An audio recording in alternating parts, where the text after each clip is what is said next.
I didn't start my visit to Kilkenny with the castle or the pubs. That comes later in the video. Instead, I found myself in this charming little courtyard just behind Kilkenny Castle, right next to Kilkenny Design Centre. Super central and easy to find if you're walking around the castle area. It's a quiet little workshop run by a man named Ray Power. He's been making pottery here for years, the old way. No fancy equipment, just hands, a wheel and pure talent. It's a lovely place to pick up a handmade cup or other unique Irish gift for your loved ones. You can also claim tax back at the airport. Every little helps. If you're living outside the EU, so it'd be same for UK buyers as well. So our tax rate is 23, so they claim back. They can claim back about 16%, something like that. All right, okay. Yeah. At the airport. It's mostly at the airport, yeah. Yeah.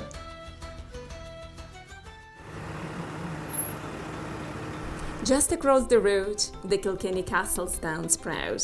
The powerful Butler family lived there for hundreds of years. The castle is open for visitors and surrounded by beautiful gardens. While there is a fee to enter the castle, the gardens are free to enjoy.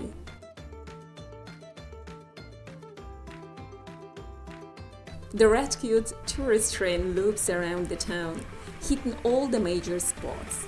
If you don't feel like walking, it's a nice way to explore it. St. Canice's Cathedral is a beautiful old church in Kilkenny. People love the colorful stained glass, old tombs, and the round tower you can climb for great views. It's one of the oldest in Ireland. Smithwick's experience is a fun interactive tour of Ireland's oldest ale brewery. You learn its history and enjoy a tasting at the end. Great for beer lovers. Kilkenny is a very walkable city and spending half a day there was plenty for me. There are cozy cafes and restaurants all around. So guys, those were my main attractions in Kilkenny. In my next video I'll explore another popular town in Ireland, Kinsale. I'll show you what you can do there and how much time you might need to explore it. If you enjoyed the ride, hit that subscribe button and I'll see you next week for more adventures around Ireland. Bye!